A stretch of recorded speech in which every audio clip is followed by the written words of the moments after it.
Saludos a todos desde Letras Creativas. Mi saludo, claro que sí, invitándoles a que me sigan en esta señal o en Desde la Penumbra y la Calma, donde recientemente he colocado un post, así es, acerca de lo que es necesario hacer para perfilar a Augusto Ávila.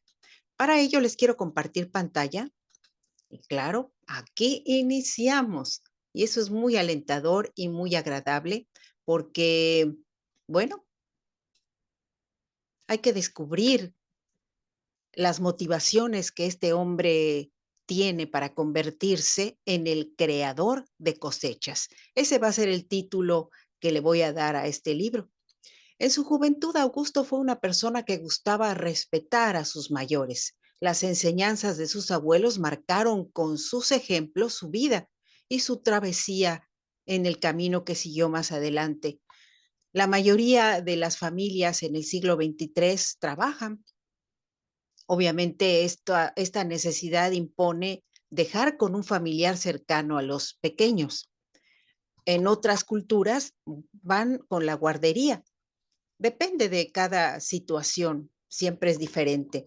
Entre los mexicanos es muy habitual que el pariente más cercano es el que cobije, cuide, eduque a los niños mientras los padres se encuentran trabajando. Así que de esta forma creo que no hay mucho cambio en lo que vaya a suceder en el futuro, al menos en mi idea de esta obra.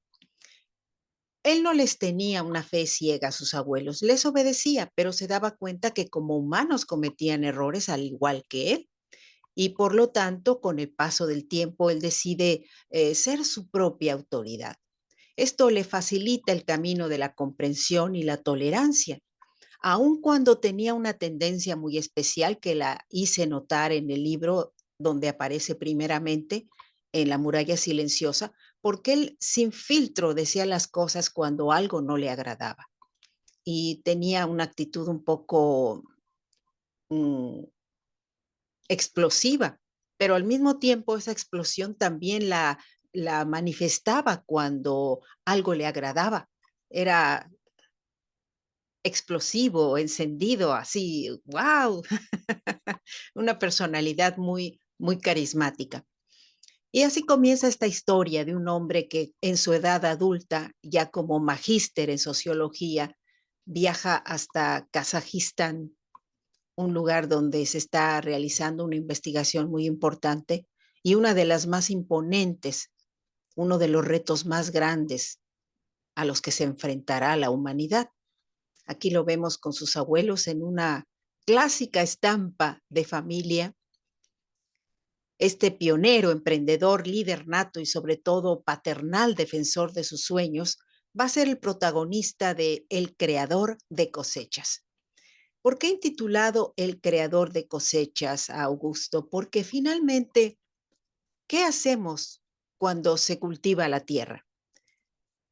Esperamos que los frutos puedan administrarse entre las personas que comparten esa parcela. Pero no solamente existen los frutos de la riqueza que viene de la tierra, también existen aquellos que obtenemos por nuestra labor en una actividad específica. Y el poder administrar de forma adecuada las cosechas nos va a permitir con el paso del tiempo convertirnos en personas eh, que podamos vivir con tranquilidad, que nuestra forma de ser se vea cobijada por las cosechas que pudimos guardar, como la ardilla que guarda sus nueces y no pasa hambre en el invierno, algo así. Aquí está ya el perfil de Spotify, perfilando a Augusto Ávila, por quien los quiera seguir. Y claro, la invitación para que estén conmigo, porque este libro es muy interesante. ¿Cuál es la causa por la cual se reúnen cuatro científicos y se dan a la tarea de buscar a un equipo muy, muy eh, profesional y dedicado? La defensa del planeta, ¿sí? Recientemente acabamos de vivir una experiencia que asombró a muchos, el paso de un bólido. que saludó a la Estatua de la Libertad en Nueva York y del cual no fuimos notificados. Cuán vulnerables podremos ser, pero mucho más cuando nos veamos ante la situación de enfrentar a una verdadera mole de tierra que Júpiter no pueda detener.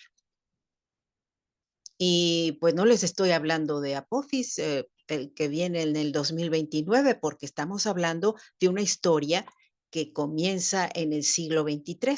Sin embargo, poder hablar de la juventud de Augusto va a formar parte del primer capítulo de la historia, que lo hace decidirse por la sociología y no por otra ciencia.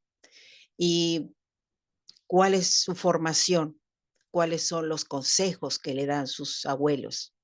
Todo esto va a crear una personalidad. Lo voy a cobijar con una serie de enseñanzas, de tradiciones, del culto a las deidades náhuatl, porque a pesar de que el cristianismo casi arrasa con toda esa concepción, los abuelos tenían una forma mágica de ver lo que había nutrido las historias de sus antepasados. Y de esto va a formar parte la vida de Augusto, un hombre que protege la ecología, que gusta de entenderse con la naturaleza y que la palabra sustentabilidad la lleva a sus límites y que obviamente eso le va a ayudar en su camino para convertirse en el creador de cosechas. De esta forma inicia la historia y quiero que se enteren, estoy muy contenta. Les invito a esta nueva travesía literaria. Recuerden mi nombre, Ariadne Gallardo Figueroa. Nos vemos en la próxima. Hasta pronto.